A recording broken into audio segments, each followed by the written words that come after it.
प्राचीन भारत में एक राज्य में एक क्रूर महाराजा रहता था जो अपने अजीबो-गरीब न्याय के लिए मशहूर था। उसने अपने राज्य में न्याय का अनोखा तरीका अपनाया था। किसी भी आरोपी को एक विशाल अखाड़े में लाकर 2 दरवाजों में से एक को चुनने का मौका दिया जाता था। एक दरवाजे के पीछे एक सुंदर कन्या होती थी, जिससे चुनने पर आरोपी को उससे विवाह करना पड़ता था, जबकि दूसरे दरवाजे के पीछे एक भयंकर बाघ होता था, जो दरवाजा खोलते ही आरोपी पर हमला कर देता था। ये न्याय प्रणाली लोगों के बीच लोकप्रिय थी, क्योंकि ये एक नाटकीय तमाशे की तरह थी। जब भी कोई मुकदमा होता तो रंग बिरंगे झंडों और बैनरों से सजी ये भव्य संरचना लोगों से खचाखच भर जाती थी। आरोपी का भाग्य पूरी तरह से उसके अपने हाथों में होता था, जिससे हर मुकदमे में एक रोमांचक अनिश्चितता जुड़ जाती थी। इस राज्य में महाराजा की एक बेटी थी, राजकुमारी, जो जितनी सुंदर थी उतनी ही रहस्यमय थी। उसकी गहरी अभिव्यक्तिपूर्ण आंखें हजारों भावनाएं व्यक्त कर सकती थी और उसकी सुंदरता की सभी प्रशंसा करते थे। राजकुमारी अपने पिता की सबसे प्यारी थी और उसके दिल में एक विशेष स्थान रखती थी, लेकिन उसके जीवन में भी परेशानियां थी। राजकुमारी का एक साधारण युवक अर्जुन नाम के एक दरबारी के साथ प्रेम हो गया था। अर्जुन सुंदर और साहसी था और उसकी उपस्थिति ने राजकुमारी के दिल में ऐसी भावनाएं जगाई जो उसने पहले कभी नहीं महसूस की थी। उनका प्रेम छुपकर खिलता रहा, दरबार की चौकस निगाहों और स्वयं महाराजा से छिपा हुआ। लेकिन नियति को कुछ और ही मंजूर था। उनके गुप्त प्रेम संबंध का पता चल गया। महाराजा को जब उनके रिश्ते के बारे में पता चला तो वो क्रोधित हो गए। उनके लिए ये असंभव था कि उनकी बेटी, एक राजकुमारी, किसी साधारण व्यक्ति से जुड़ी हो। अपने क्रोध में उन्होंने अर्जुन को 2 दरवाजों की परीक्षा में डालने का आदेश दिया, ये घोषित करते हुए कि उसका भाग्य देवताओं द्वारा निर्धारित होगा। परीक्षा का दिन आ गया और अखाड़ा खचाखच भरा हुआ था। लोग उस नाटक को देखने के लिए उत्सुक थे जो उनके सामने प्रकट होने वाला था। महाराजा अपने ऊंचे सिंहासन पर बैठे थे। उनकी नजरें उन दरवाजों पर थी जो युवा पुरुष का भाग्य तय करेंगे। राजकुमारी भी वहां थी, हालांकि उसका दिल चिंता से भरा हुआ था। उसने पता कर लिया था कि कौन सा दरवाजे के पीछे कन्या है और कौन से के पीछे बाघ। जब उसने अर्जुन को अखाड़े में प्रवेश करते देखा तो उसके भीतर भावनाओं का तूफान उठ खड़ा हुआ। प्रेम, ईर्ष्या और भय। वो जानती थी कि अगर उसने उस कन्या वाले दरवाजे की ओर इशारा किया तो वो जीवित रहेगा, लेकिन हमेशा के लिए उससे दूर हो जाएगा। लेकिन अगर उसने उस बाग वाले दरवाजे की ओर इशारा किया तो उसका जीवन समाप्त हो जाएगा और वो उसे फिर कभी नहीं देख पाएगी। अर्जुन अखाड़े के केंद्र में खड़ा था। उसकी आंखें राजकुमारी की नजरों से मिल रही थी। वो अपने जीवन के लिए उस पर विश्वास कर रहा था, ये मानते हुए कि वो उसे सुरक्षित मार्ग दिखाएगी। भीड़ शांत थी, दोनों प्रेमियों के बीच के संवाद को देख रही थी, ये जानते हुए कि ये क्षण निर्णायक था। राजकुमारी अपने दिल की धड़कनें महसूस करते हुए अपने हाथ को उठाकर दाएं दरवाजे की ओर एक हल्का इशारा करती है। अर्जुन बिना किसी संकोच के इशारा किए दरवाजे की ओर मुड़ता है और अखाड़ा अपनी सांसें रोक लेता है। तनाव असहनीय होता है। उस दरवाजे के पीछे क्या है, ये केवल राजकुमारी जानती थी, जिसका निर्णय तय करेगा कि प्रेम या ईर्ष्या विजय होगी। जब अर्जुन दरवाजे की ओर बढ़ा तो भीड़ आगे की ओर झुक गई। राजकुमारी देख रही थी, उसके भीतर तूफान मचा हुआ था, ये जानकर कि उस दरवाजे के पीछे जो कुछ भी है वो हमेशा के लिए उनके जीवन को बदल देगा। एक स्थिर हाथ से अर्जुन ने दरवाजा खोला और भीड़ में जयकार और आह भड़क उठी। दरवाजे के पीछे सुंदर कन्या खड़ी थी, समृद्ध वस्त्रों और आभूषणों से सजी। उसकी उपस्थिति उस खतरे का स्पष्ट विरोधाभास थी जो उसका इंतजार कर सकता था। राजकुमारी का दिल डूब गया। उसका प्रेम उस विकल्प में खो गया जो उसने किया था। महाराज परिणाम से संतुष्ट होकर घोषणा करता है कि अर्जुन और कन्या का तुरंत विवाह होगा। लोग उत्सव मनाने लगे। इस बात से अनजान की राजकुमारी के दिल में जो संघर्ष चल रहा था, उसने उसके जीवन को बचाने के लिए चुना था, लेकिन ऐसा करते हुए उसने उसे हमेशा के लिए खो दिया था।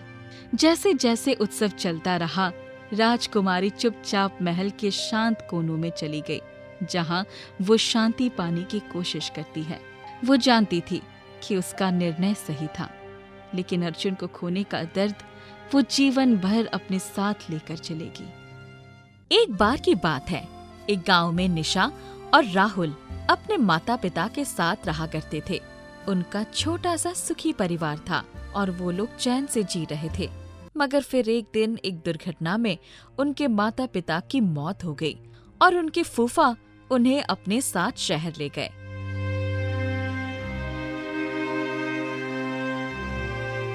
ए जी सुनो, इधर आओ। हाँ बताओ, क्या हुआ? इन अनाथ बच्चों को यहाँ क्यों उठा लाए हो? तुम्हें ज्यादा महात्मा बनने का शौक चढ़ा है? अरे तुम कैसी बात कर रही हो? ये तुम्हारे ही भाई के बच्चे हैं। हाँ, वही भाई जो नहीं चाहता था कि मेरी आपसे शादी हो। अरे अब ये पुरानी बातें भूल जाओ और मैं कुछ काम से दूसरे शहर जा रहा हूँ, तो इन बच्चों का ख्याल रखना, ठीक है?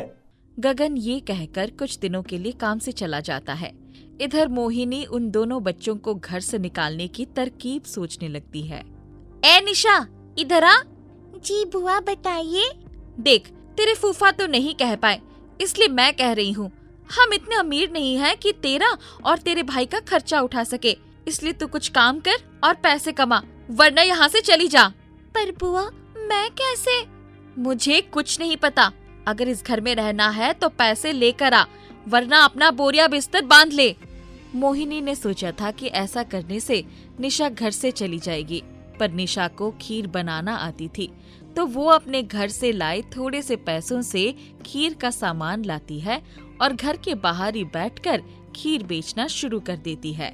दीदी, अगर आपकी खीर नहीं बिकी तो हम कहाँ जाएंगे? शुभ शुभ बोलो मेरे भाई। अरे क्या बेच रही हो? लाओ जरा चखाओ तो। जी अभी लीजिए। उसकी खीर आसपास के लोगों को बहुत पसंद आती है और वो अच्छा पैसा कमा लेती है। मोहिनी का प्लान फेल हो जाता है, तो वो अगले दिन निशा की बनाई खीर में मिर्च डाल देती है, पर ये सब राहुल देख लेता है। दीदी, बुआ ने आपकी खीर में मिर्ची डाली है। क्या? रुक, मैं अभी बुआ से बात करती हूँ।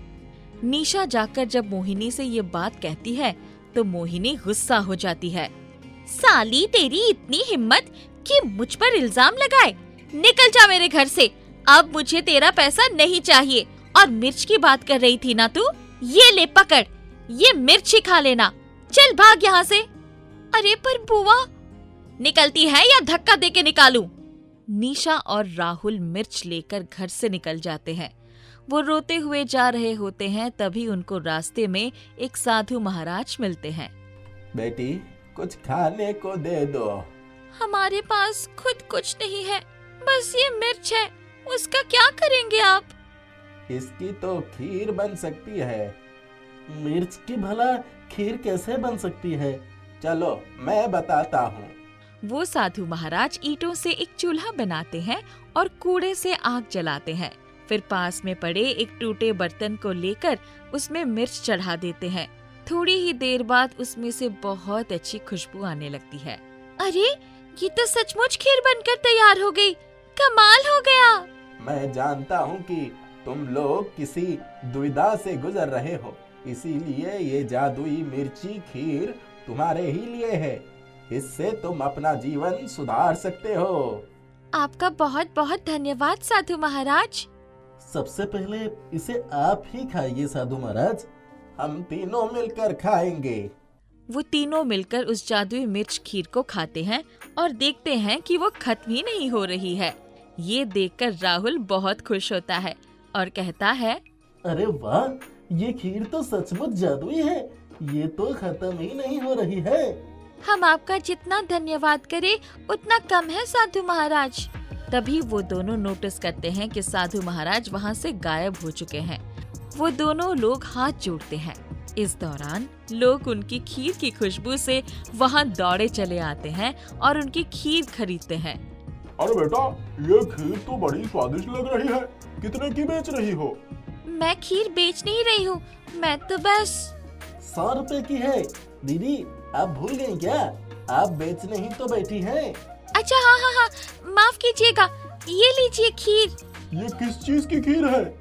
मिर्च की। मिर्च की भला खीर होती है क्या? आप खाकर देखो। ऐसा करके वो कई लोगों को खीर बेचती है। उसकी खीर खत्म होना तो दूर की बात, जरा बराबर कम तक नहीं होती। उसके पास अच्छे खासे पैसे हो जाते हैं। फिर जब रात होती है तो वो कहती है, भगवान तेरा लाख लाख शुक्र है कि मुझे इतने पैसे मिल गए, पर काश मेरे पास रहने के लिए घर भी होता। दीदी, ये जादुई मिर्ची खीर है। क्या हम इससे अपना घर नहीं बना सकते? अरे हाँ, ये तो तुमने बहुत अच्छी बात कही। इसके बाद वो खीर को लेकर जमीन में फैलाना शुरू करती है, जिससे वो खीर ईंटों में परिवर्तित हो जाती है और उन ईंटों को जोड़कर वो अपना मिर्च खीर वाला घर बना लेती है। वाह दीदी, ये घर तो बड़ी आसानी से बन गया और कितना अच्छा लग रहा है। चलो घर के अंदर चलें। हाँ हाँ चलो। वो लोग जब घर के अंदर जाते हैं तो उन्हें बहुत ही अच्छा महसूस होता है। उस घर में राहुल और निशा जो भी इच्छा करते हैं वो फौरन पूरी हो जाती है। उस जादुई मिर्च खीर से बने घर में आकर उनका जीवन बदल गया था। वो लोग उस जादुई मिर्च खीर को बेचकर अमीर हो चले जाते हैं। पर ये बात जब उसकी बुआ मोहिनी को पता चलती है तो उससे बहुत गुस्सा आता है। अच्छा, तो ये लोग वहाँ मजा कर रहे हैं और मैं यहाँ गरीबी में जी रही हूँ। अभी बताती हूँ इन लोगों को। आइए बुआ जी आइए। तूने इतनी जल्दी यहाँ घर कैसे बना लिया? ये सब जादुई मिर्च खीर की वजह से हुआ है।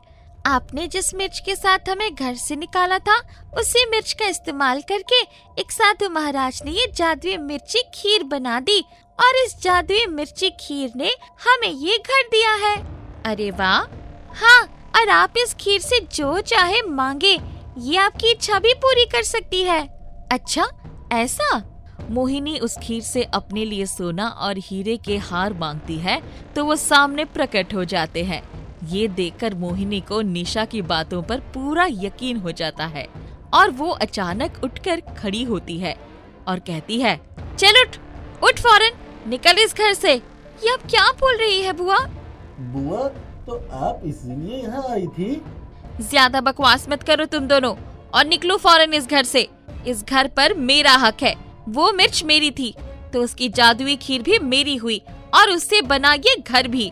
मोहिनी उन दोनों को धक्के मारकर घर से निकालने लगती है, पर तभी अचानक वो जादुई मिर्च खीर हवा में उड़ती है और एक चेन बनकर मोहिनी को जकड़ लेती है। उसके बाद वो मोहिनी को हवा में उड़ाने लगती है। अरे बचाओ बचाओ बचाओ! ये क्या हो रहा है? बचाओ! निशा, मुझे बचा ले, मैं तुझसे माफी मांगती हूँ। आपके साथ यही होना चाहिए बुआ। नहीं राहुल, ऐसे नहीं बोलते। बुआ हमसे बड़ी है।